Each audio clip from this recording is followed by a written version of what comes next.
I guess, I just want to talk a little bit about sort of my history with the graphic novel and just how I came to have the honor and pleasure, actually, of making it into a movie. It's funny because a lot of kids grow up and they love graphic novels and they love comic books, and that's kind of their, they're either some of those people, grow up and make comics themselves, or movies, or write novels, or paint paintings, or build bridges, or whatever else happens to you in your life. But a lot of inspiration comes from those. And actually, when I was young, I was not a big comic book fan, because what had happened to me was, I'd seen Star Wars, and I loved fantasy art, and that was true. And there were certain comic books that I did like, but I wasn't a big collector. My mother had gotten me a subscription to a magazine called Heavy Metal. I don't know if you're familiar with it, but it's an awesome magazine. It's a magazine that it's primarily, it says on the top, adult illustrated fantasy magazine. My mother did not read the fine print of the magazine, I think, when she got it for me. So there was when that arrived, it was an awesome occasion at the house, because I would go back into my room and read it and thought it was awesome. And then later in my life, when someone would hand me a comic book, whatever, I'd be like, there's not a lot of fucking in this. So I'm not that into it. And also, no one's really dying either, I'm noticing. So it was that maybe I was broken, I don't know, maybe I still am. But my mother, thank my mother for that. And so, but then when Watchmen came along, I read it and I suddenly felt like, wow, it's not, this, from the first few pages, is not talking down to me. There's no bit of it that is anything other than heart attack serious, but also has satirical wit that is incredibly sophisticated, and the art is awesome. And so for me, that experience was just, that's what, finally I had sort of found something I felt like was, I don't know, that was cool, and did it for me. And so time went by. I went to school, to college, and everyone's like, oh, my movie's going to be this, my movie's going to be that, and it's film school, so it's all going to be black and white. It's going to be great.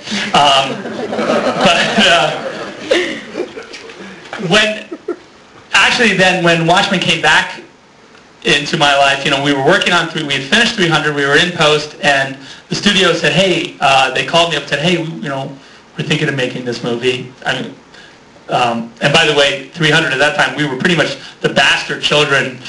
We were across the lake, across the river, off the lot from Warner Brothers. We weren't, they called, they physically did have to call me because I wasn't on the lot. And they said, hey, how's that blue screen thing coming? I went, it's going to be cool. And they're like, okay, whatever. Anyway, there's another comic book movie that looks like crazy.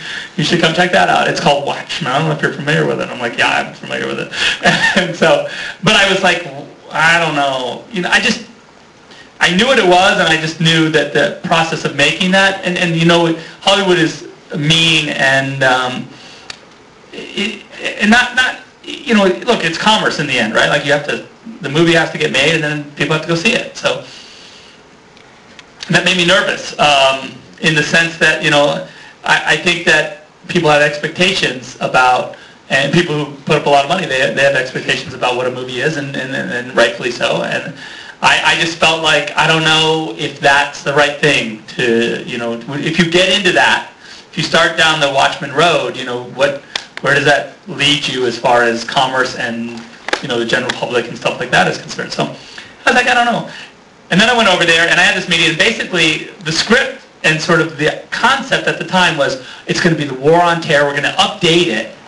It's going to be the War on Terror. It's going to be awesome. It's going to be like modern day George Bush. I don't know. And I sat in the room and I go, yeah, okay, yeah, War on Terror, that's cool. People love that, and it's going to be really popular. It's going to be a hit movie, I guess. So I went home, and I guess, just the big thing was I missed Nixon, right? Because Nixon's in the movie, in the graphic novel, and I was like, Nixon is so cool. Like you gotta, it's just really not Watchmen without Nixon. And so that just started this process with the studio of me just kind of taking little chips off of the war on terror concept until I ended up going, maybe 1985 is cool, and maybe Nixon's cool, and maybe we just ought to just leave it the way it is. And so that got us sort of. That started me down the road, and basically the way I work is, I have a script, and then I sit down with it, and I start drawing the frames of the movie, and when I get to the end of the script, and I've drawn all the drawings, then we go and film that. And with a graphic novel, and I did this with 300, and it's worked okay, and then I did it with Watchmen, and it seems like it worked, is that you have the script that is based on the graphic novel, and then you have the graphic novel, and you have them all open on the table, and you're like, okay, the script says this, the graphic novel says this. There's a little bit of that's a problem if they don't say the same thing, right? Mm-hmm. So then, in that process of then drawing what we would shoot, I would say, the dialogue's just better here in the graphic novel. Let's just do that instead. Or I'd say that picture's better than what we have written. And not to say that we completely, threw the script away, but it was this weird, in pre-production, people would say, don't look at the script. Look at the drawings, because that was really and look at the graphic novel. That's what the movie is.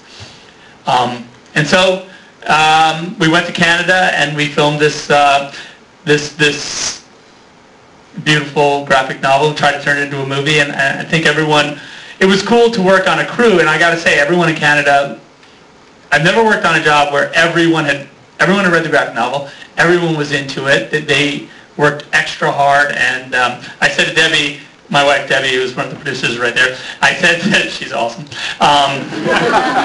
I said to Debbie, I go, man, I hope the movie doesn't suck, because, when I take it back to Canada to show it to the guys that worked so hard and they really cared, I just wanted to see it and go man, because I think that normally in the movies people are like, oh, the experience was great, but the movie sucked. I just want them to feel like the movie. They cared, they cared about the movie, I cared about the movie, and I think that, I